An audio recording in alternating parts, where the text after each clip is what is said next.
Hi, Pepito Farai is my name. English to chinyanja. This is my wife. Uyu ndi mkazi wanga. This is my wife. Uyu ni mkazi wanga. This is my boyfriend. Uyu ndi chibwenzi changa chachimuna. This is my boyfriend. Uyu ndi chibwenzi changa chachimuna. This is my girlfriend. Uyu ndi chibwenzi changa chachikazi. This is my girlfriend. Uyu ndi chibwenzi changa chachikazi. This is my son. Uyu ndi mwana wanga.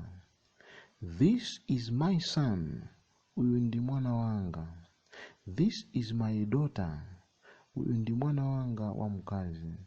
This is my daughter. Uyu ndi mwana wanga wa mkazi. I am sorry I didn't catch your name. Pepani sindinaigwire dzina lanu. I am sorry I didn't catch your name. Pepani sindinaligwire dzina lanu. Do you know each other? Kodi mukudziwana wina ndi mzache? Do you know each other? Kodi mukudziwana? Thank you for listening my app. Subscribe my channel for more languages on your way. Hi, Pepito Farai is my name. English to chinyanja.